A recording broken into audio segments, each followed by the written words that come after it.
Here we are today. I want to step backwards for just 1 minute and tell you where we've been. Our very first episode was called Millennials and Founders, talked about them as market disruptors.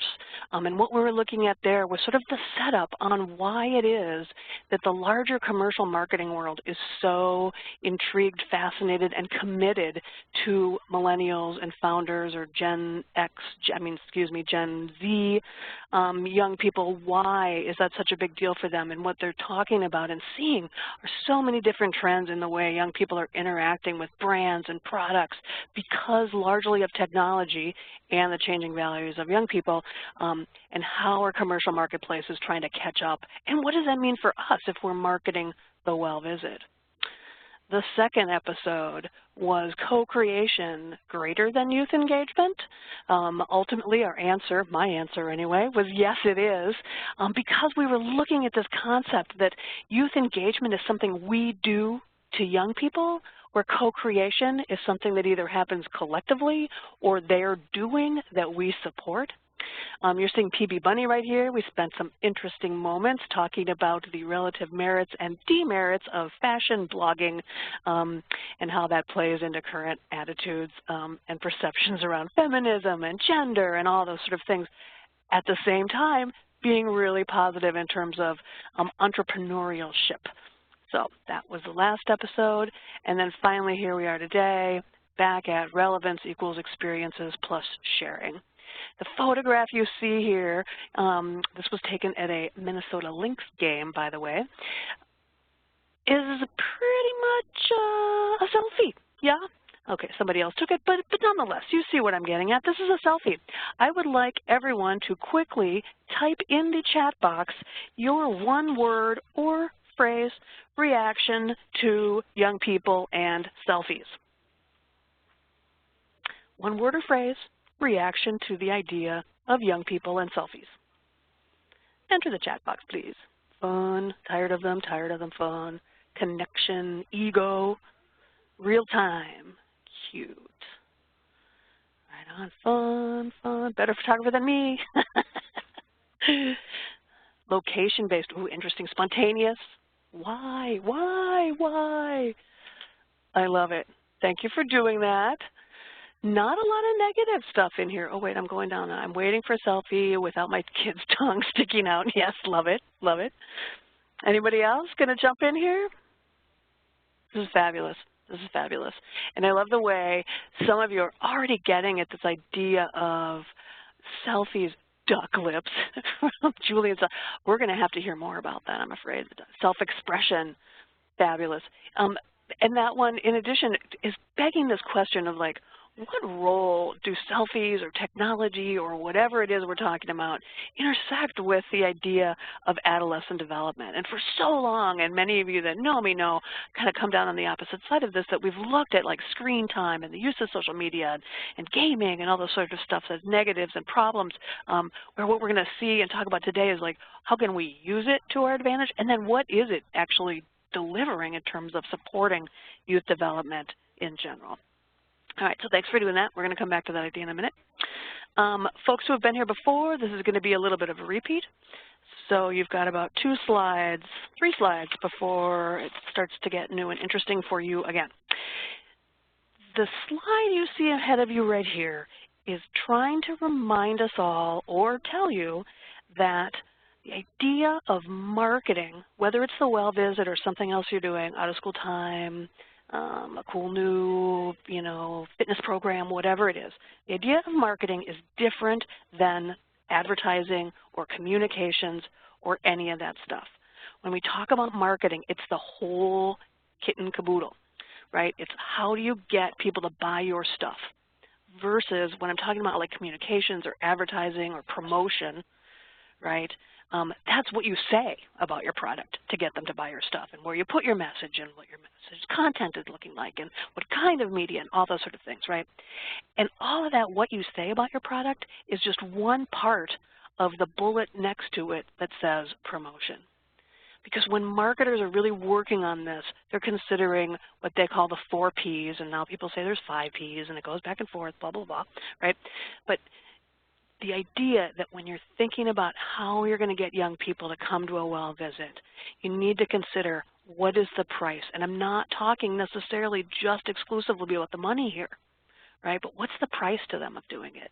What is the nature of the product itself, right? What comes together to create this thing called a well visit or whatever it is you're doing? Promotion, how do we communicate about it? And that's everything from what your flyers or your marketing campaign looks like to even the name of the product. And then finally, place. You can imagine for people selling packaged goods, place is really important. Where is the distribution? And do I have it in all the major grocery stores? Or are my car dealerships in the right place, on the right freeways, right? Same issues for us when we're considering the well visit.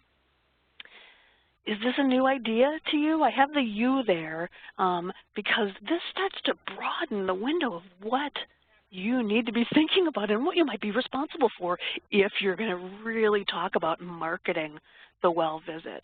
And fact of the matter is, we are going to take a look at pieces of that product, right, and how we might want to, I don't know, massage, gently move, change wholeheartedly, I don't know.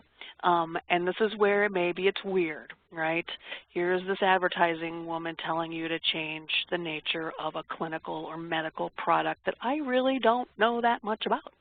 And that is an interesting tension. So if you come from the medical clinical practitioner world, I really encourage you to jump in and push back, yet stay open-minded, right? There's going to be things like right off, you know where I'm going with the selfies, because it's all about sharing, right? That I'm going to be like, hey, let's selfie at the clinic. And I'm sure when I say something like that directly, people are like, oh boy, that's just, you not understand HIPAA, this, right?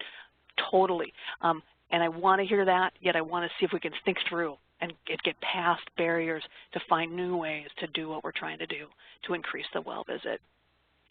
So we've worked on this, adolescent health coordinators and friends have worked on this quite a bit to say what really does come together around these P's for the well visit itself.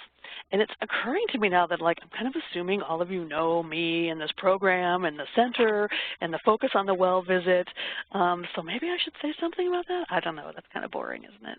Yeah, we'll come back to that in a minute. Okay, so on the slide, you can see this marketing analysis. That's one of the things I invited you to download if you want it. It also has the references or source materials for a lot of what I'm talking about today. But here's a bigger version of it. Maybe we can see this a little bit better now. And we've been putting this together as a platform for state health departments who are working on increasing youth participation in the well visit, right, as a way to analyze what's going on and what they need to work on and focus on. And that could be just a communications campaign, but as you see here, there are other pieces to the puzzle. So I want to start in the right-hand corner. Let's see if I can figure out how to do a little pointer deal. Well, maybe not. Oh, yeah, here we go. Up here, we got product components. And these are, it's derived from Bright Futures and a bunch of different other sources where Kristen Teipel and Rena Large came together and said what is actually going to happen at the well visit. You can see the big list here. It's very, they're very tangible, specific items for the most part, right? Except you get down to here, like observations of parent and youth interaction from the clinician standpoint, and then there's risk and strength screening, discussion and counseling, right? Here's a hardcore list of all the things that go on in there, but there's a little room for, I don't know, growth, massaging. I don't know why I'm into the word massaging today, but there it is. Product components. Of course, most of this is being used to drive communications campaigns, so we're looking then at the audience, right? Who are we talking to? And you'll see that we've addressed the fact that there are adolescents, young adults here, but their parents and their caregivers are also critical, important audiences. Some of the states are choosing to focus exclusively on parents and caregivers. And then the other audience here, and we're not talking about this that much today, although it certainly relates, is the idea that the systems of care themselves, right, the insurance companies or the practitioners or the clinics or whoever, they are an audience as well. Them pulling young people into their clinics is a very valid marketing strategy, but not the focus for today. Moving down here, you're going to see discussions about what does the audience think about our product. And so far, these answers are pretty not useful. What we've been finding from the initial focus groups that states have conducted is that the well visit is sort of a, yeah, no, not so interested in that. The perception from parents that that kind of ends with childhood, young people not seeing a particular value in it, and it possibly not even aligning with the kind of things that they're interested in. A lot of competition with the sports physical. Again, deeper into that some other day. We're going to be looking at audience mindsets of young people based on commercial market research today. So promotion, what are we doing now that's trying to get people into the clinic? You can see this generic STAD list of letters from the clinic, awareness campaigns, a policy that might require it, right? You can't go to school unless you got a well visit, word of mouth, parent A says to parent B, kid C says to kid B, right? Or learning about it in a specific place like your gym or the school, et cetera. Here's a little box about price now. You can see with insurance, we're talking about maybe the monetary thing being free, but what is the cost of accessing it? Taking a bus across town or asking a friend to take you or a parent? Is there an emotional toll? Do I really want to go to the doctor and find out how much I weigh today? I don't think I do. The onus of paperwork. What do I fill out? How does that work? What do I have to say about myself? Do I even know my entire family history that I would have to do that? I absolutely must have my mom there then, and what does that mean? And then, of course, our all-important and ongoing struggle with privacy and the relationship between parents' ownership of young people and young people's ownership of themselves. The product deliverables, right? You buy a computer, you take it home, you pull a computer out of the box. What do we get? What do young people get from a well visit? Right? Tangibles, okay, they get a test result. But what about intangibles? Like, do they feel good about themselves, right? Do they walk away not so worried about their weight or more worried about their weight? Could they maybe get referrals to something that's awesome for them, right? Could they get some special insight or expertise from the clinician that they might see as super valuable on top of these things? Advertisers also spend a lot of time talking about the benefits of the product as opposed to necessarily the features of the product, right? Okay, so yeah, you measure my height, weight, BMI, and blood pressure. What do I get out of that? Why is that good for me, right? And you can see things like peace of mind or I really care about my weight because I'm an athlete or so on, right? So what are the benefits? Over here you see we're talking about the product name, the well visit, or the preventive care visit, or the annual checkup. This is inconsistent across the entire country. I don't even have all of them down here. So be interested to hear if anybody has something different that's on this list. But really it seems like we kind of got to nail that down. And do any of these feel particularly compelling or interesting or awesome? When I was working on their thing, it's like there's so many elements here. There's the time, right, that you have to do it annually. And then there's the thing itself that, like, it's a checkup, right? But then there's the whole thing that, like, it's not when you're sick, and it's not about, you know, dealing with sore throat. It's about preventing something later. So which of those are the most compelling or moving thing for the audience? Still unclear. And then down here, we're going to spend a lot of time on this last box around product experiences. And in this list, interestingly, what we were thinking about when we made it was, like, the actual things that happen to them in terms of getting on or getting to a well visit.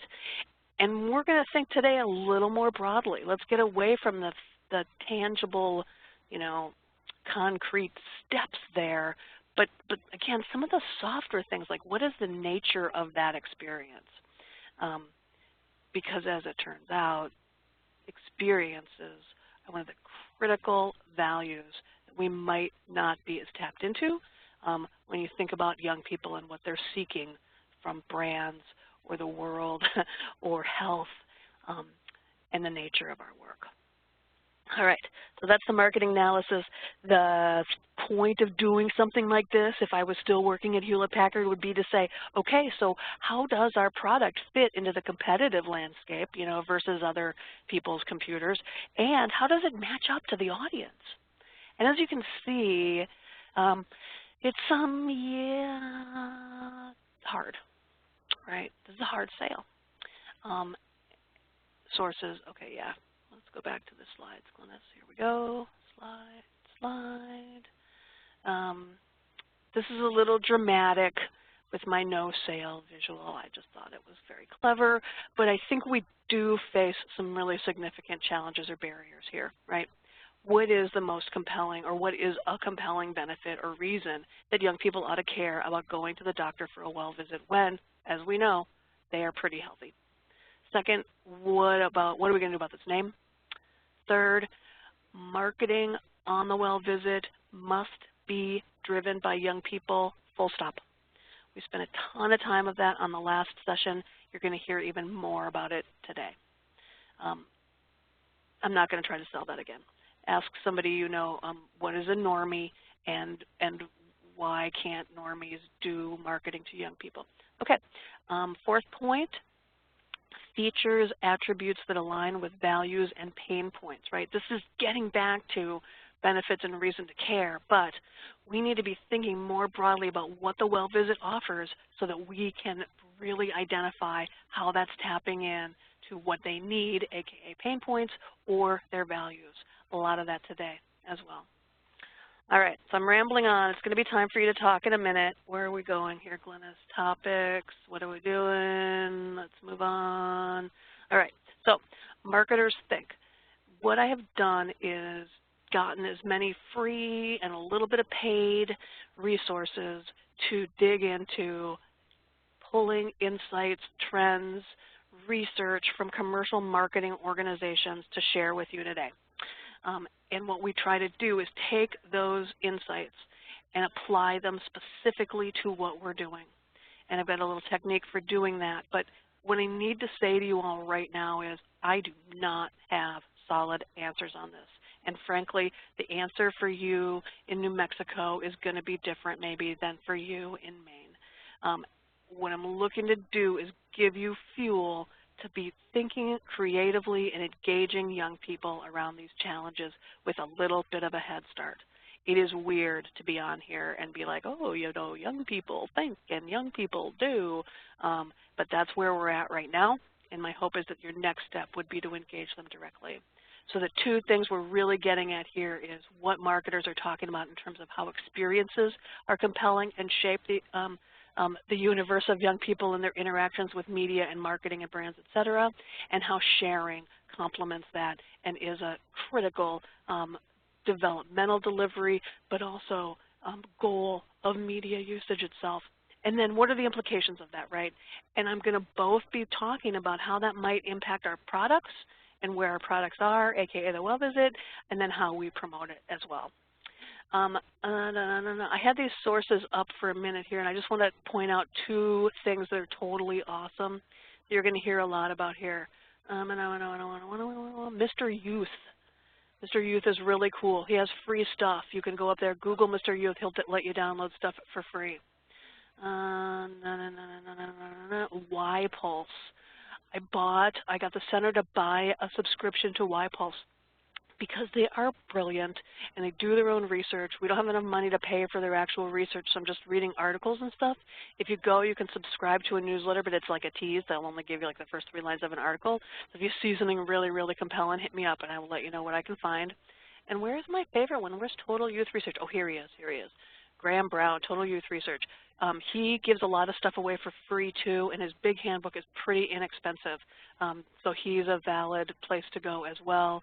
And then, of course, Pew, everyone's familiar with them. They do a lot of just basic counting of social media interactions, et cetera. So this list has grown considerably. I don't have everybody on there right now, but we will get there eventually with Rena making me get my stuff done. Thank you, Rena. All right, here we go. Back to slides. People have not been paying attention. There's one more slide, and then you got to pay attention again. We are going to be generalizing about young people today. And like I said, it's kind of icky, kind of awkward, kind of weird. So let's start by generalizing about ourselves. Where do you fit in these generational segments? If you're looking at it and you're like, wait a minute, Gen Z started in 1998, not 2001. Totally agree with you. There are about 80 million versions of this chart. I just did my best job pulling this together off of what I had seen. In a minute, I'm going to ask you, so I'm going to give your brain 2 things to do at the same time as listen to me and what's on this chart. But also, I'm going to ask you, this was a hashtag thing a little while ago, your birth date, like the year of your birth. I want one critical key national or international event that happened in the year of your birth. But I'm going to talk for a second. You see the various ages and stages up here, right? The boomers, Gen X, that's where I would fall in because I don't want to say I'm a boomer. Millennials, you notice here they're having older and younger millennials because they see a little bit of difference in this area here. And then the new Gen Z or iGen or founders, depending on who you talk to, this is actual teenagers today, right? I want to notice too, though, that this millennials group of young adults or parents of adolescents, right? We have tons of millennials that are parents now. And there's really interesting research on the nature of them as parents, how they parent being different than former generations of parents, et cetera, et cetera, et cetera. So I'm just pointing that out for now. We're not doing parent marketing today. We're doing young people. So another time. All right, here's the chance for your participation, please. Your birth year.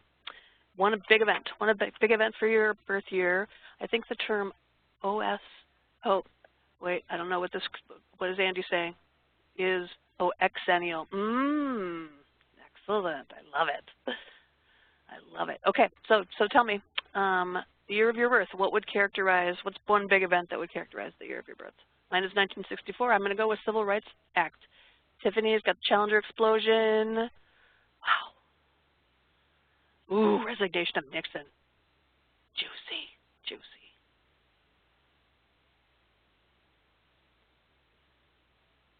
I'm waiting to see if anybody else has something cool here. Ooh, AIDS. Right on. Ooh, Iranian hostages. Ooh, death of John Lennon, Ronald Reagan. Very cool. Kennedy assassination. This is great, you all. Gen X, MLK assassination. Right on. Thank you, Susan. Ooh, Gulf War ended. Marilyn Monroe married Joe DiMaggio. Nice, Eileen. Love it. Love it. I like to do this. Ooh, so many go more. Wait, Bill Clinton. Ooh, love it. Bill Clinton. People magazine begins. How did you know that? That's awesome. Berlin Wall falls. Right on, right on. Can you get a sense of who's coming from which of these groups now? John Glenn. The Simpsons aired on Fox for the first time. Okay, folks who have these younger, more relevant, USA, Vietnam War, absolutely.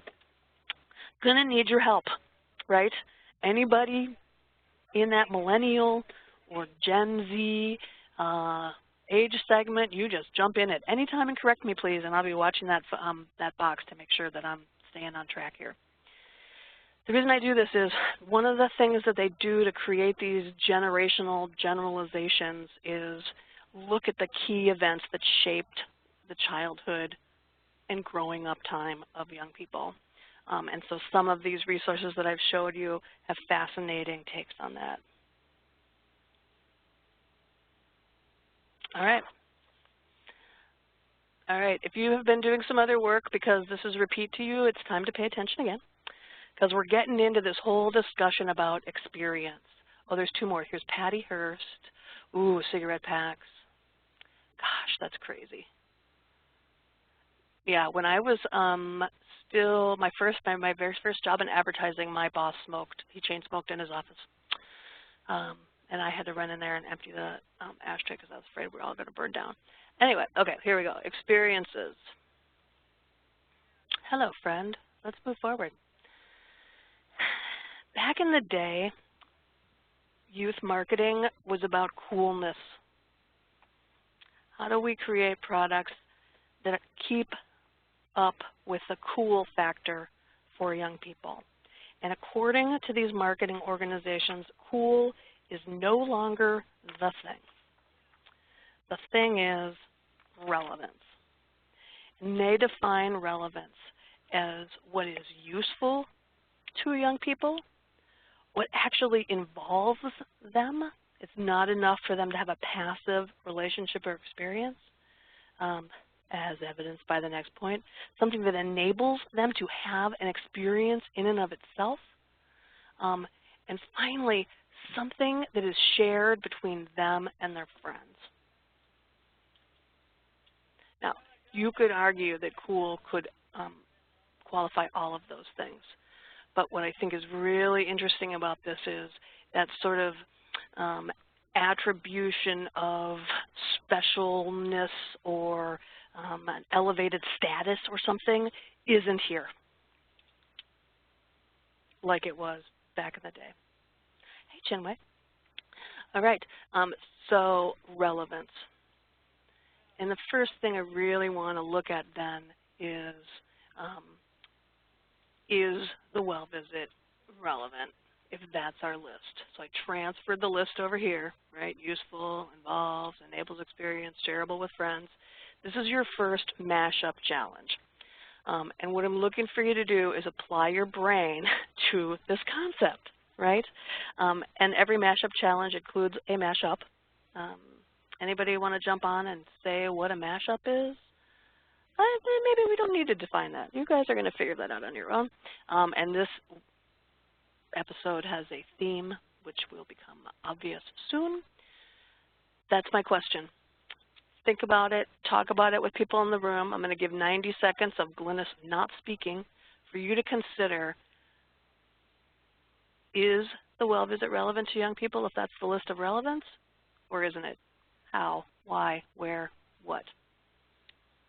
Discuss, talk, think, jot me a note in the chat box. 90 seconds, I'm timing.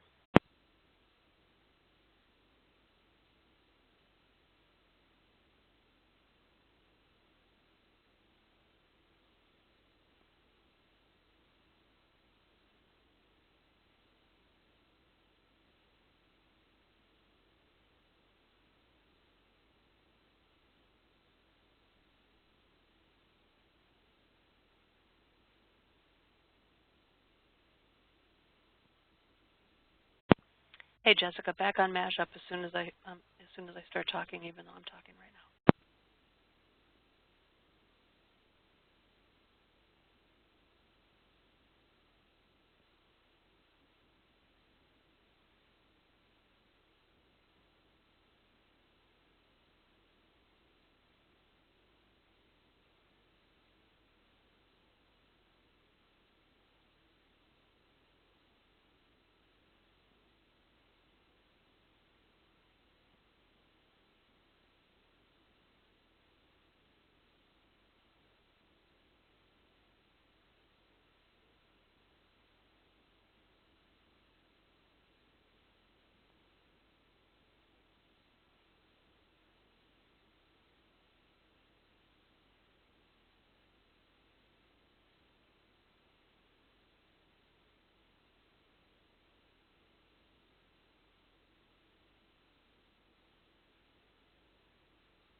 Hey, thanks Keith. That was good. That was good. I'm loving these answers because, of course, it was a trick question, right? It can be. Depends on how it's done, yes? And again, back to all of those marketing questions, and that's what you guys are getting at right here, right? Julie and Sally are saying, you know, if it's an open door, if it's a necessary door to get through to do something they want to do, right on. Who had another one here? If the provider, here's Eileen's, right? If the provider is really engaging the young people, right, and they have a good assessment tool and the young people are involved in that, you can see how that's hitting multiple of these things, right? They've got some sort of experience going on. They are involved in it. I don't know that it's shareable there, but, you know, whatever. And it could very well be useful to them depending on the nature of the tool. Interesting point, though, that Eileen is getting at, right, is that tool useful for both the young person and the clinician, or is that tool just about the clinician? And I know our expectation is that, like, well, because it's good for the clinician, it's therefore good for the young people. But what happens when you start detaching that, right? When we were at our first COIN meeting, the young people wanted to talk about, like, herbal and holistic remedies. And a lot of the folks in the room were, like, way uncomfortable. But if young people's priorities are in that area, what do we do? Do we just dismiss it because it doesn't fit into our standard clinical practice version? or do we start looking in a different way? I don't know, fascinating to me. But that's the kind of pushing that I'm looking for us to do and think about right now. Here's Keith's. A mashup, sometimes spelled as one word, mashup, is a web page or application that integrates complementary elements from 2 or more sources. Absolutely. And there's like a whole thing down around music getting mashed up, and if you Google it, you're going to get like 80 billion things.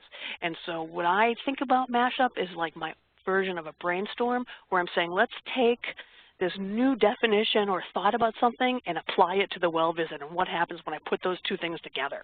Do I come up with a new idea? Do I come up with a new question? That's where I'm going with the whole mashup challenge.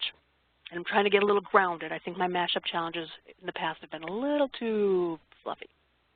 All right, here we go. Could we be, okay, wait, I'm going back to Julie. Could be a way to get the doctor as a way to have a private reproductive health conversation, right? So moving into that certainly becomes enabling experience, possibly even shareable. I know that's a little scary. No. These are awesome. This is just what I'm looking for. If we can get providers to use a strengths-based approach versus a problem-solving approach, right on, right? So useful, like data, like your Fitbit. Oh, yes. Is it only older gens that like to take all of the quizzes online? Okay, I'm afraid Annalisa is stealing all my cool ideas, but this is exactly the kind of thing I'm looking for, right? Taking some stuff that's they're already doing or involved with or experience and seeing how we can use it better. Quizzes, absolutely. I mean, that's why they're using those things, right? How many of you do the clickbait on the quiz thing? I do. I'm a sucker for that sort of stuff. Do it all day long. It's terrible. Okay, audience, shareable, posted to social media that you can share, friendly competition, right on. So hold this thought. What can be shareable when we get to there?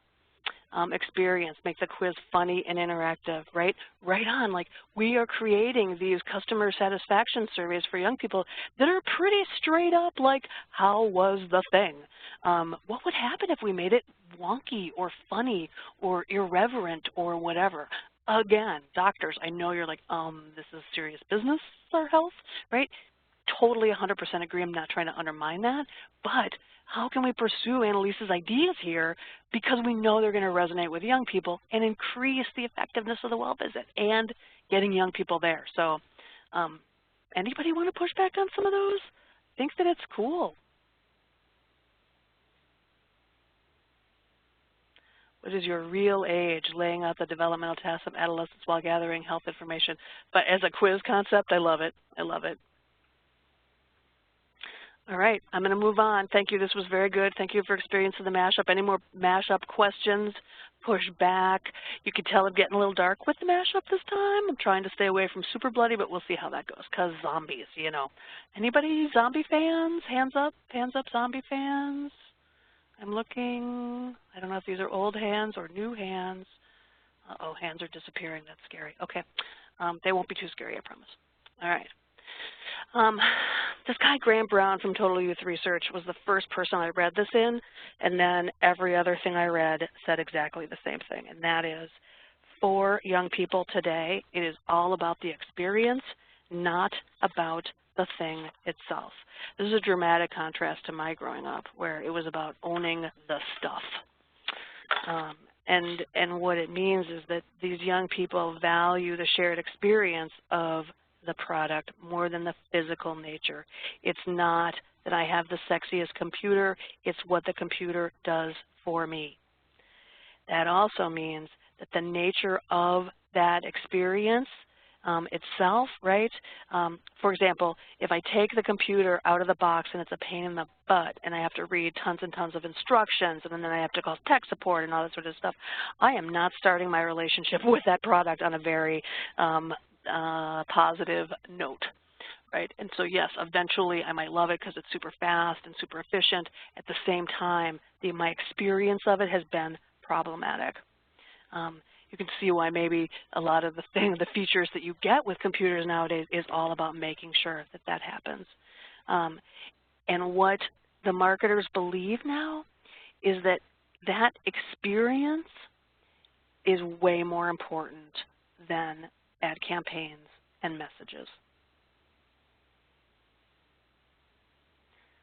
What does that mean exactly? I need to back up and have you reflect a little bit on the fact that the way young people are using technology now, selfies, etc., Facebook, friending, Instagram, all of it, right,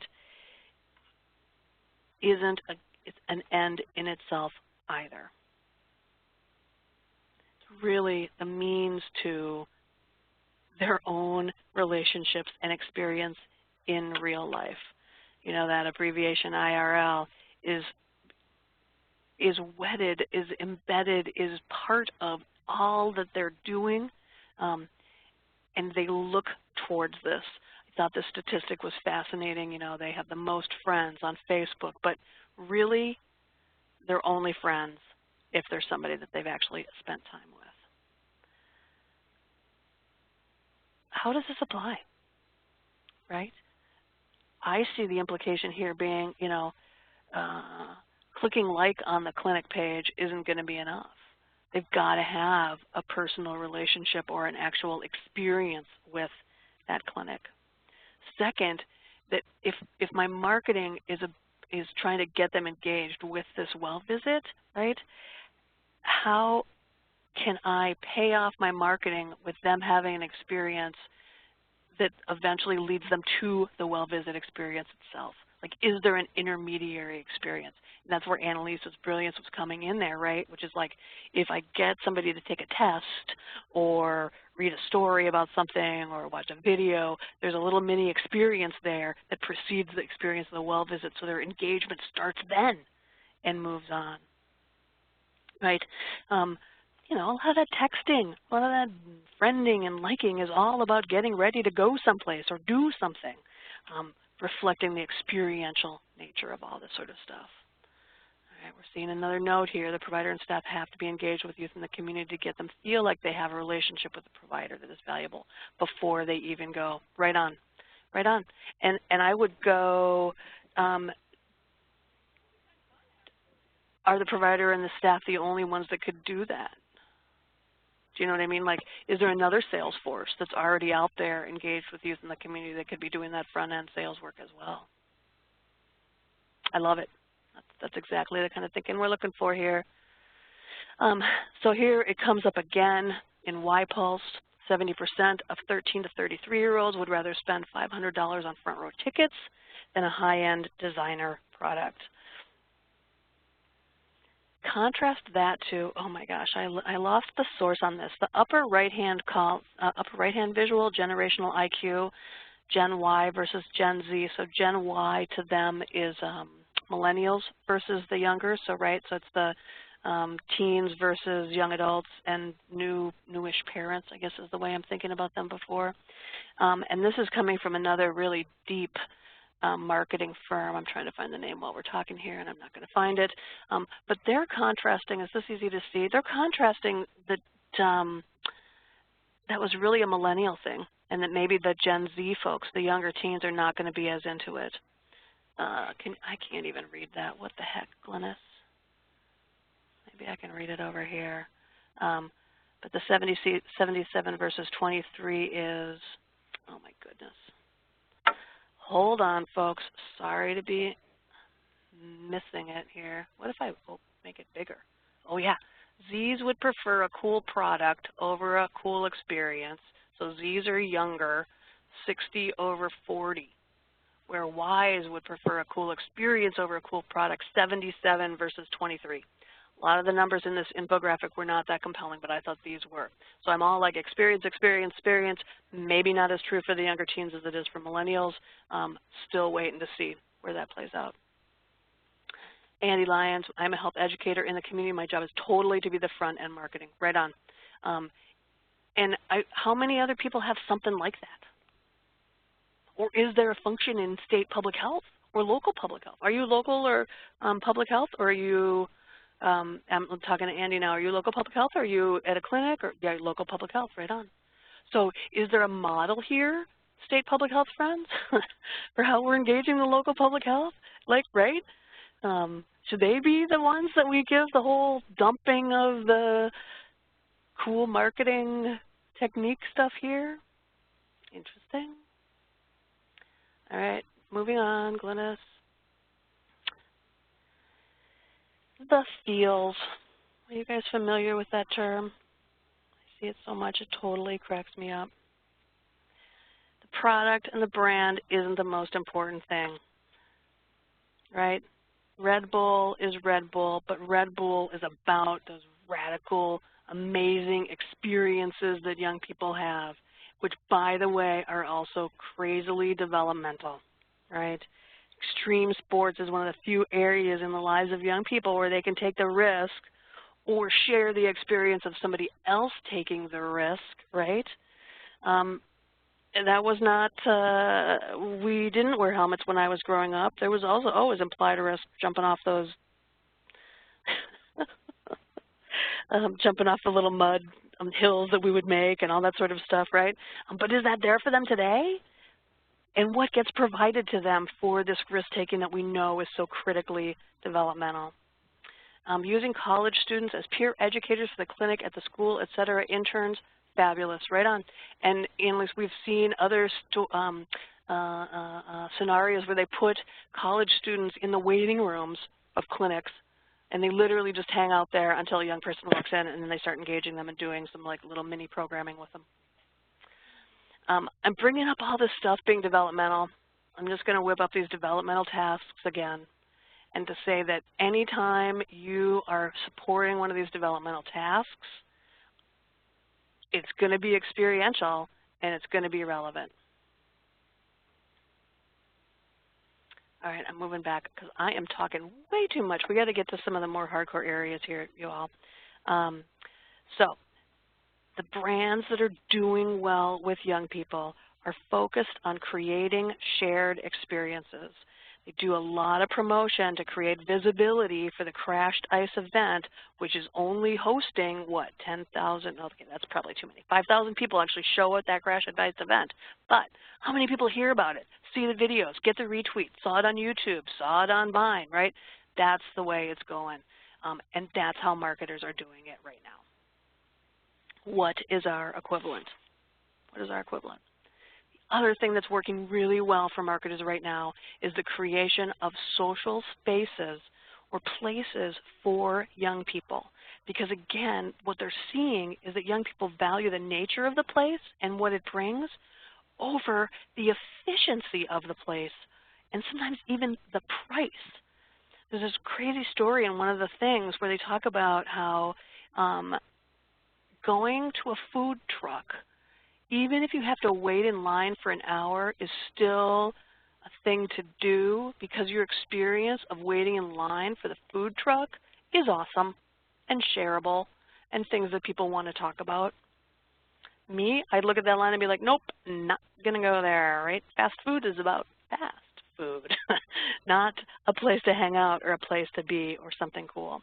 And this whole thing is tapping into, again, something that's happening in our community, right, where we don't create spaces for young people to hang out or have interactions with adults over each other.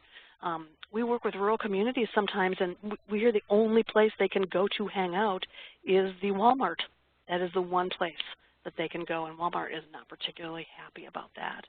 So they're losing all of these social spaces. Everything is really structured, right? You will either be at the gym, at the school, at the studio for doing your athletic exercises. Where is the downtime casual spaces?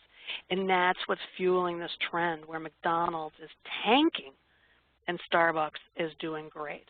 You can see the stats there, right? McDonald's has 10 times the advertising budget of Starbucks. I'm sure Starbucks spends a lot of marketing money on making those places cool, but it's not spent in advertising.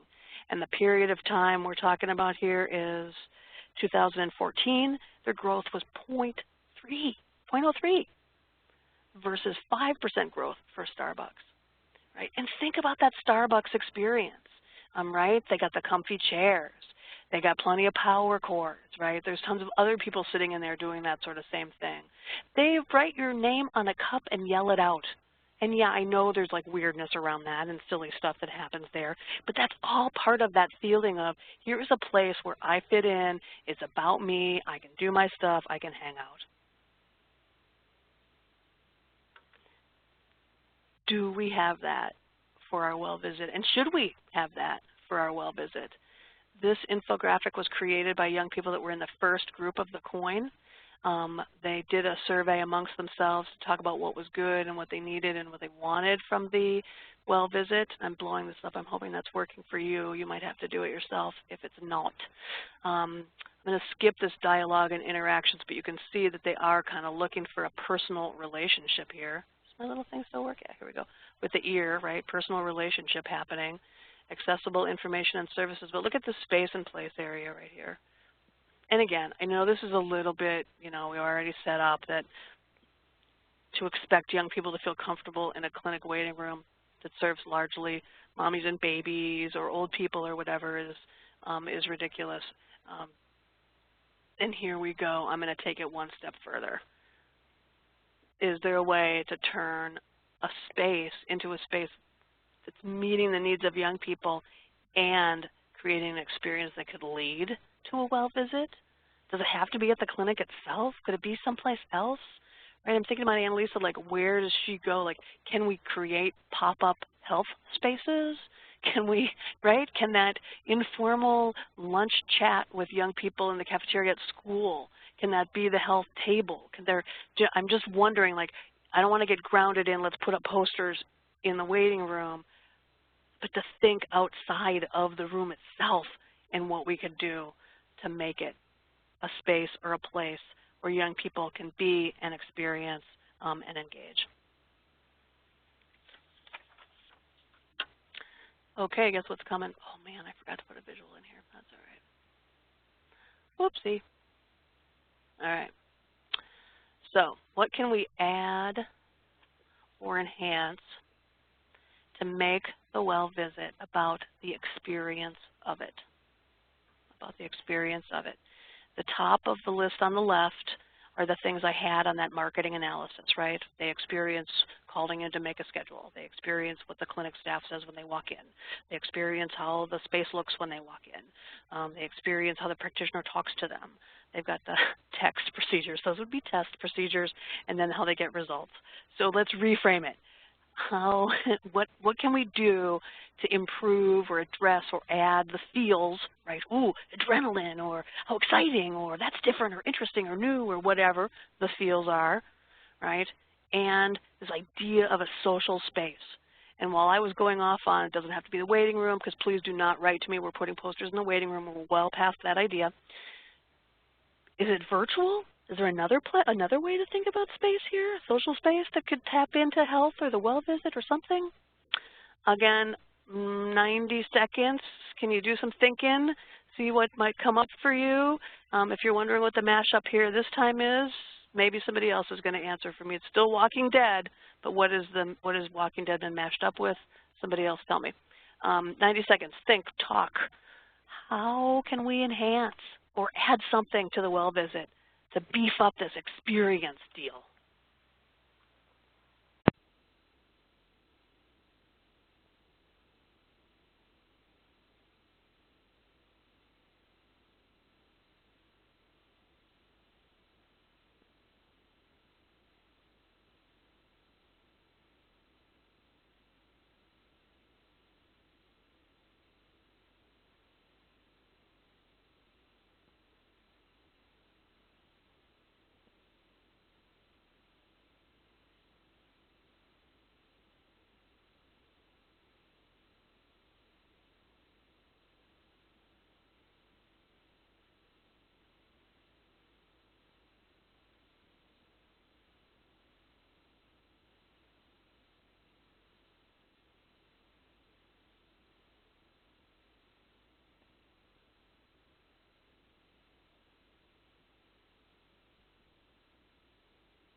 Oh, I'm so glad to see somebody typed in there. Did I mention I want you to type in here?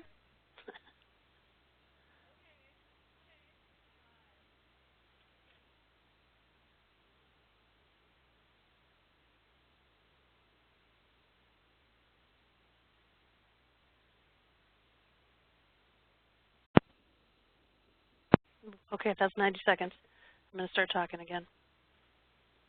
Ooh, somebody's got a really cool thing going on here. I'm going to come back to that in a second. Oh, oh my gosh, you guys are so creative. Okay, that's a Legos version of the main character in The Walking Dead. That's the mashup there. All right, here we go. Make it interactive with an app or videos, amaze.org. I don't know what amaze.org is, or relevant developmental topics, right on. So bringing some gaming into the experience itself of being in there. Escape room, treasure hunt, have to complete a number of tasks, screening exam, dialogue with doc to get out, like the doc in a box at grocery stores for adults, capitalize more on the medical home providers, going to school-based health centers, YMCA, youth places, right on. So bringing the medical experience into their existing social spaces, way to flip the frame on that. I love it. Invite healthcare providers to chat with teens in the waiting room, right? Having somebody come out and be in there. Gosh, can you imagine, like, what when you have those like performers, those street performers? What if there's a street performer or like a mob or something that happens in a waiting room? I don't know. Again, it's wacky, but that's what we're looking for here. Continuity with staffing procedures. See the same staff each time that they're there. Right on. What a cool thought, though. Part of the reason I go to the coffee shop I go to is because I like the dude that's there, and it makes me feel good to go there. I feel like I belong. I get some feels out of the whole thing. Loving it. All right. Maybe an opportunity to engage in some projects or conversations with other providers or other people in the waiting room. Dig it. Even if you had to plant them there, again, I don't know what that would cost, but it could be a community service project. I loved all those. The gaming thing. How do we gamify this? That would be huge. I don't know what that is. But, you know, is there a Candy Crush equivalent to getting a well exam all 4 years of your high school experience? I don't know. Or levels up. One of the actual journal articles that has some merit on this topic shows that there is an impact for incentives. You know, is there a way to tie that in with the games? I don't know. Okay, these are fabulous ideas. Thank you for playing.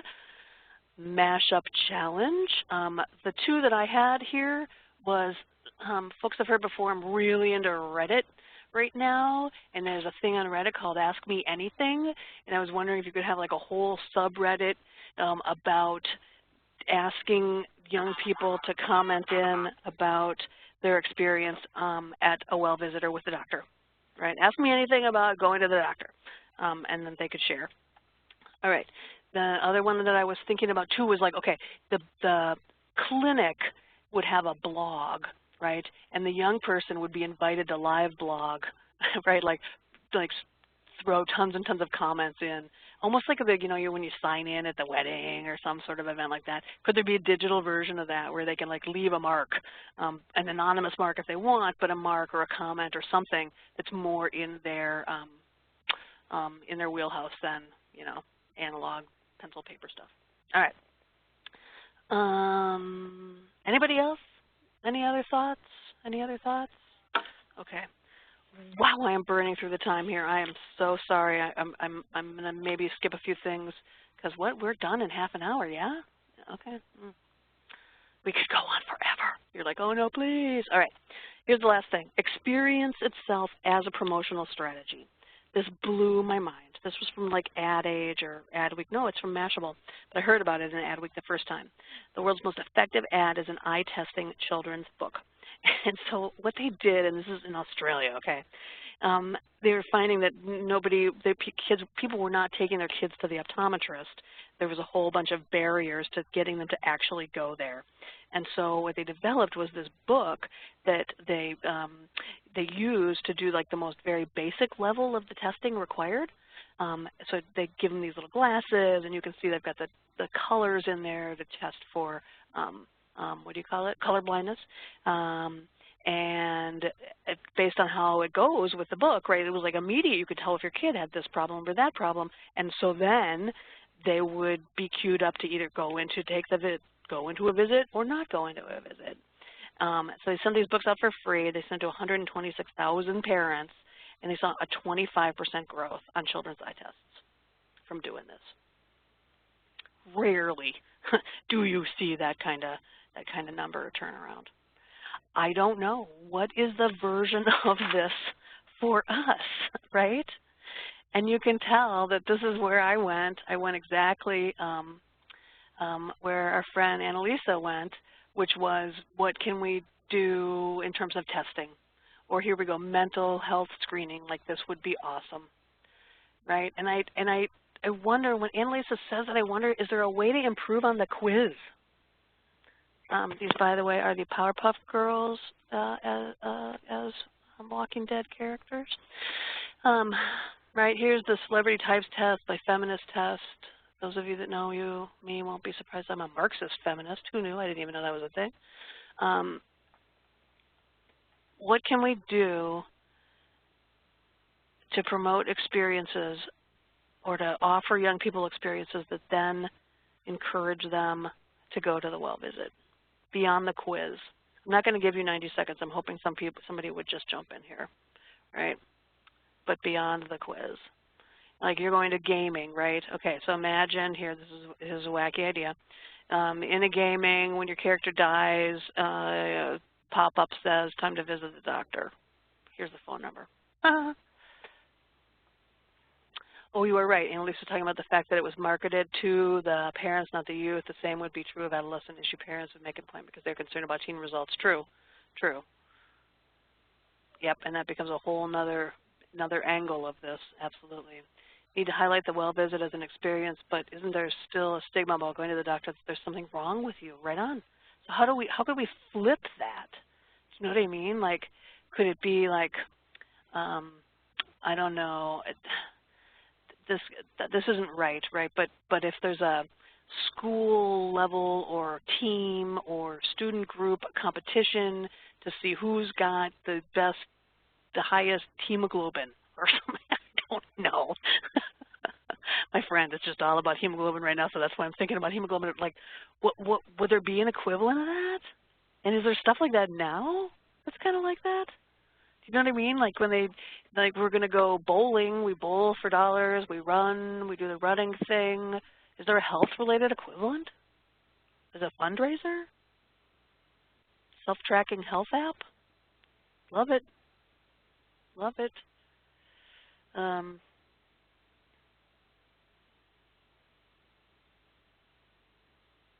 don't know. Anybody else? How about if all of those health apps also have a click through to our clinical friends? That would be cool. All right, I'm going to move on. But you see where we're going. The idea here is there something that we can do to promote an experience that then leads them into this, oh, well, for sure, I would want to go do the well visit and do the strengths-based approach versus a problem, right? So how many of these things are you involved in, right? Exactly. Or it could be aspirational, even beyond strengths-based. You know, getting ready for that summer break? That maybe goes a little bit into a bad direction, but yeah, tapping into their upcoming experiences, that would be cool too. Summer break, long bike ride, hiking expedition, going to Coachella, the pre-Coachella check. I don't know. Okay, moving on. Lots of ideas. Let's go to another area here. The selfie. So I already brought this up, right? Duh. Millennials take a lot of selfies. But why, right? But why? And Instagram apparently is the thing. What was the one I was just reading? It's all Instagram and Snapchat right now for Gen Z. Not Facebook. Facebook is declining. Twitter has never been their thing. It's all about the images. 150 million users, 16 billion photos at Instagram. And again, the question becomes, do you see a developmental role for the selfie? That's why the bookmark is up there. And of course, the answer is yes, right? This is a study from the University of Washington. And it shows that digital media helps young people reach their developmental milestones, such as fostering a sense of belonging and sharing personal problems.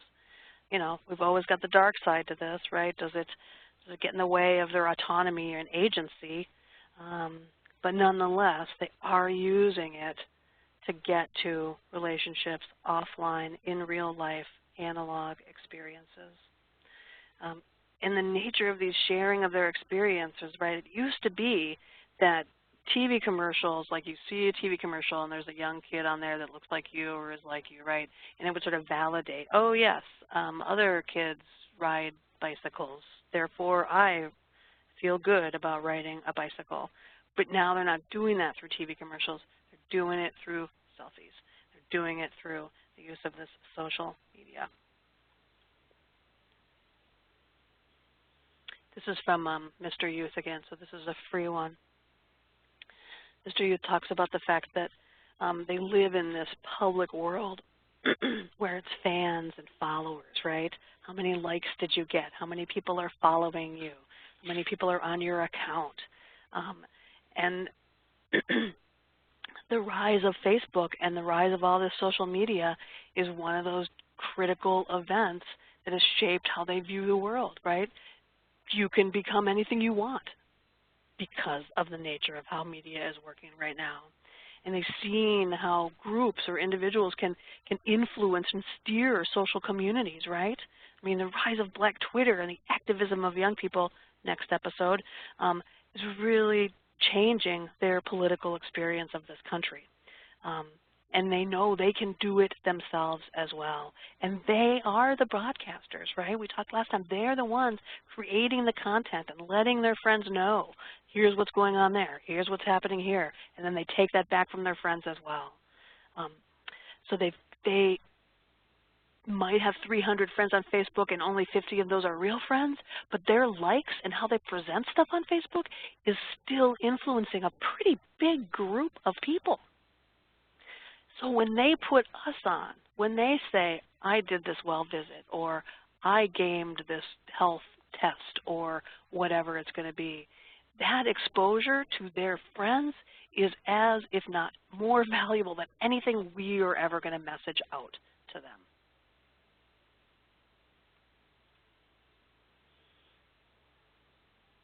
Here's another thing they get from all of these experiences, and I'm kind of back to the feels again, right?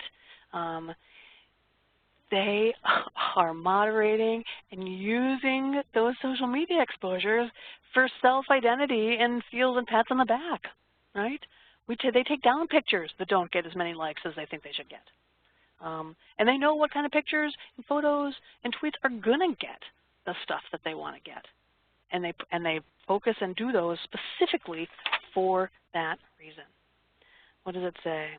If your teen's friends are displaying a positive behavior, then it's fabulous. Your teen will see that, and then they'll do it as well, right? So that that implicit endorsement of something that young people are doing or not doing becomes almost like a social norming campaign that's happening fluidly, real time. Like somebody said in the very beginning, it's like real time, it's instant, it's immediate, it's in the moment where they can get that feedback or that affirmation.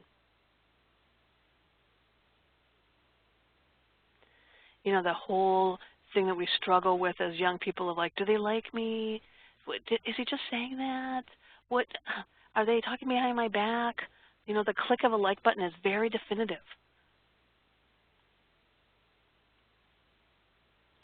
The other aspect of this that the marketers are talking about a great deal is since the use of media and this outbound presence, right, this visibility that they have through social media and technology, right, that they're creating a narrative for themselves. And we need to flip our thinking not about them talking about well visits, but supporting them to talk about their own experiences, which then include the well visit. And that seems a little bit, maybe I'm just twisting the words here, but you see what I'm trying to say, and it's almost like a letting go of needing to own the story or the narrative on our own and giving them the authority and the power. And the question becomes, what are we doing to enable that? And that's part of where I was coming up with the, when you give them the space to blog or put in open-ended comments on a questionnaire or do a gaming interaction or having a chat with another young person, right? You're giving them the room to make the story themselves. I'm taking care of me as a hashtag. Is that a thing, or is it we gotta make that a thing? Because I think that taps into what we're getting at here. And is that a value? I think we see that it is. So how can we line that up? All right, here we go. Time for another brain slurpy mashup challenge here. Andrea already kind of did it, but can you link the well visit to these critical points of the experience and of sharing it, right? What does the well visit have to do with the nature of their friendship, supporting them, enriching them, growing them? What does it have to do with them promoting their personal brand or displaying their values? Hashtag I'm taking care of me, right? What does the well visit have to do with them and their desire to get likes or social validation? What does it have to do with them telling their own story about themselves? What do we got in here? Is there something? For me, I keep coming back to social norms over and over and over again, right?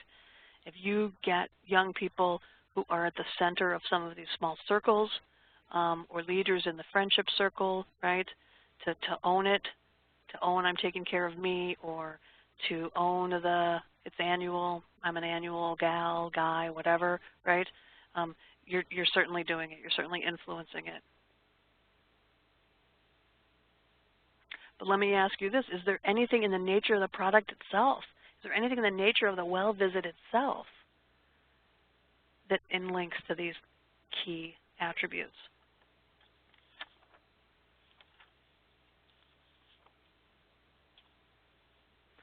Here's another example that I've been thinking about a lot.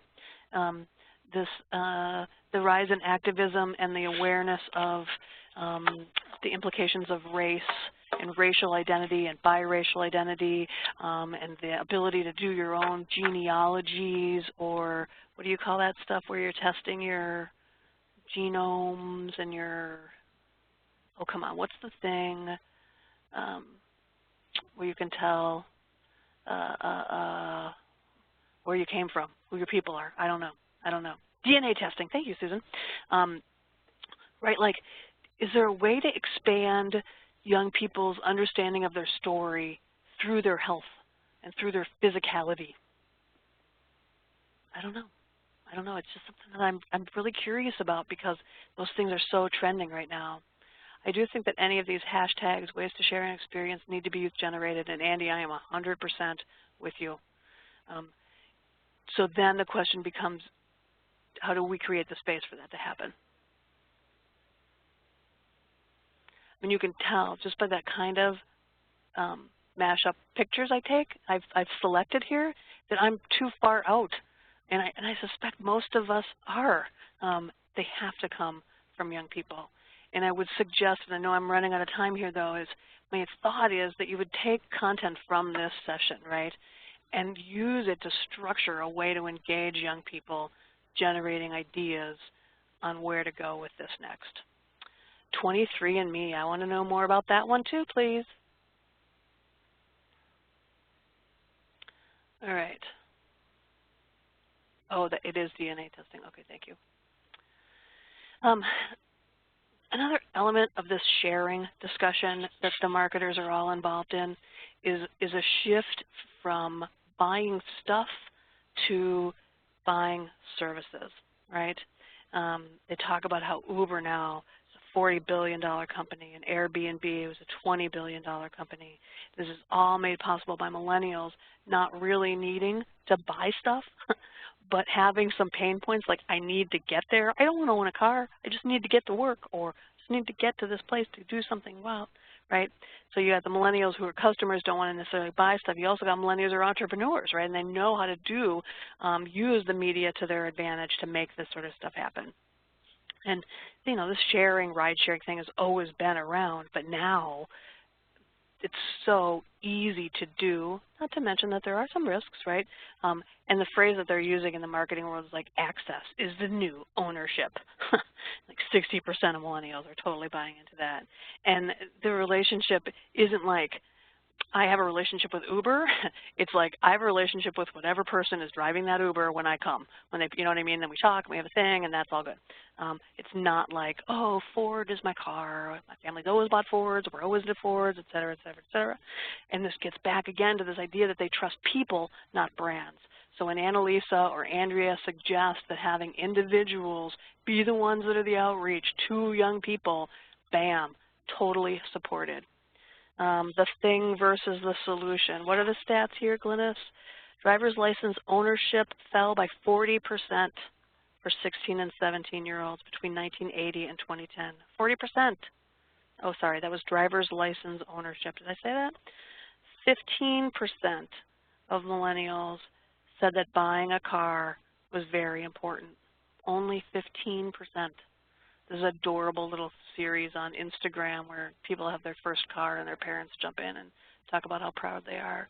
But I couldn't believe that. Oh my God, having a car was like, a rite of passage. That was the growth thing for young people back in the day when I was coming up.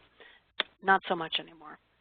And so again, what the marketers are trying to do is like, okay, well, what are these consumer pain points and how can we enable this without having to get people to buy stuff? You know where I'm going here.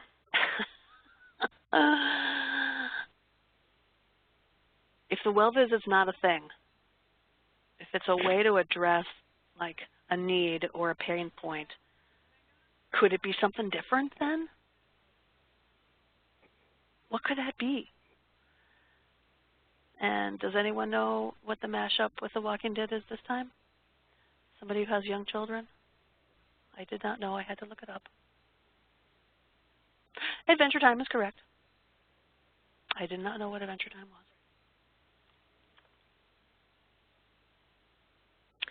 So I'm thinking about this idea from both a naming thing and possibly from a massaging the experience thing. There's that word again.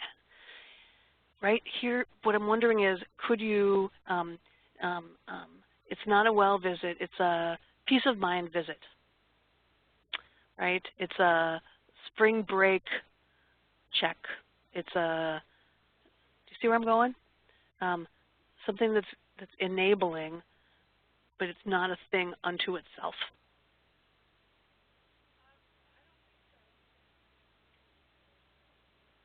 Okay, I think I'm stretching brains too far. I'm going to wrap up. Oh boy. Okay, yes, I'm going to wrap up. Be prepared for the future. Check your health today, right? So again, like that future orientation, tapping into this. Loving it. Okay, so the other thing the marketers are recognizing, right, is that their message means far less than messages coming from the young people themselves. Here's a quick stat. Millennials trust user-generated content 50% more than traditional media, right? So they like it from their friends, not a magazine article. And what marketers are doing now is like, they know people are going to take pictures of selfies or pictures to share, so let's make our Domino's pizza box something that looks really good in a selfie. Right? You can see the old box up there, cluttered, lots of text, blah, blah, blah. It was kind of for people reading it while they were eating dinner. But instead, they turned it into that really cool graphical Domino's, because look at how great that looks in a photograph, and everybody knows where that Domino is. Gen Z is more than twice as likely to turn to their online social networks to learn about health and wellness than other generations. Most trusted information sources for health research, family and friends over healthcare providers.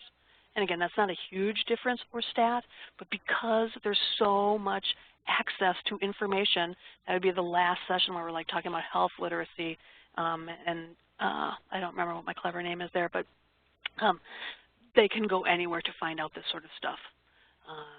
So could we create a situation where they're sharing information about their experiences or the well visit itself, and they become the voice or the marketing spokesperson for us? Opportunity with peer health counselors in schools, absolutely, right? Because they are such better messengers than anybody we're going to present. The change to family and friends is multi-generational change, older and younger parents. Yep, right on. And you're seeing, K-Cross, that the relationship between the Gen Zers is much closer to their parents than we've seen in prior generational groupings. The Walking Dead, you can tell I'm a zombie fan and I watch The Walking Dead, and not only do I watch it, but I have my iPad up where I'm watching the story sync, because there's like little games and little historical notes and little quizzes that tell me what I said, and then I can see what other people are thinking and if we all have the same opinion on whether it's going to be Glenn or who gets killed or whatever it's going to be. There's competitions like the Two-Face Mashup Challenge. There's applications that you can download. It's almost like the Snapchat filters where you can turn yourself into a zombie. It's all promoting us sharing their stuff. Because when I do that, I am becoming their messenger, and they are getting free advertising because that's what I'm doing. What is our equivalent? What is our equivalent, right? Like, I have no pimples this week. Thank you, healthcare provider. Again, I don't know exactly what it is, but there's something in there for us to use. And I think that what somebody said before is young people are going to be the ones to say, oh, yeah, here's how we do it. Here's how we're talking about this now. And we just need to find out. You already saw this one. This sharing deal is huge as well when it comes to customer services or experiences of products, right? Because who hasn't run into the memes about United Airlines when they did the terrible stuff? And here's another Walking Dead mashup, and I'm not going to explain this because it is fairly gruesome, but those who know, know. And here is me on Spirit Airlines, and we couldn't believe we were like going to fly on an airline that looked like this and used that terrible font. But when we got on, the dude that was running the cabin was so personable and funny and friendly and awesome. I wanted my picture with him because he was fabulous. And I'm always going to think about that airline in terms of that guy more than anything else. So again, the folks that are saying, what about these individuals that are going to go out and do this interface or marketing for us? Exactly. And how much can we invest in them, right? Not making posters, yet spending a lot of time with the local public health person or the college students or the interns or the 5 young people on your youth advisory committee to turn them into the folks that are going to share and promote sharing to young people themselves. And so this is, honest to gosh, the very last mashup challenge, and that is what then is shareable about the well visit. And the kind of ideas that I've been thinking about here are, we set up a system just like Yelp where we can have Yelp reviews, and young people can go in and do their own assessment and analysis, and that fits in well with existing tools that we've got, right? We've got the secret shopper visits, et cetera. There's no reason why we couldn't digitize all of that experience. The other one that I see a lot is, and somebody brought this up right away, I do believe it was our friend Annalisa who talked about a lot of the wearables now sync automatically to your Twitter account or your Instagram or whatever it's going to be and promote your health statistics. Right, so it would automatically put a tweet out when I met my 10,000 step goal. What are the equivalents of that could tie into the well visit and be things that young people care about? Young people not so much on the Fitbit front, but they use the heck out of those smartphones and are less squeegee about how they use them. Is there a thing or something we could do that would tie in that way? That's what my thinking is there as well. But I don't know what it is. Are you tired of hearing that? You came here to hear the answers. And what you got was some brain stimulation and a lot of cool ideas from your friends. And so what's going to happen next is we're going to take the notes from this chat box and package them up with all of the resources and links that you saw here and send that back out to you. And folks who were on the last call, I dropped the ball, have not finished my version of that. Sorry, will do. We'll make it a double package and get that out to you in the next couple of weeks. folks who are still puzzling over some of these questions, I am so glad. Take the questions and start talking to young people and try to figure it out. I don't know what those feels are. I don't know what is really shareable, right? The folks doing the chlamydia project here in Minnesota, they had a hashtag that was like Snapchat at the clinic. We did filters that were STI testing days based on the geography of schools. So that's all out there. How does it fit, though? Isn't it appropriate to take selfies in the clinic or live tweet your clinic experience? And could we or should we? I don't know. And they probably have 20 better ideas than I do because I'm not tapped in. I still have to look all this stuff up. So ask them. Teens can share whatever they want. We can't share it, but they can, right? So should we enable that? I mean, literally put stuff up. What do you know when you put that stuff up at the games? You know, I could take a picture of myself with my favorite WNBA player. Is that what we're looking at here? Is there a new equivalent of that? I put all these Walking Dead people up there. You know, maybe doctors need to be, the clinics can provide fake makeup for Halloween. I don't know. But these are the kind of ideas that I think we need to explore if we want to break through, innovate, and increase well visits with young people. So that's it from me.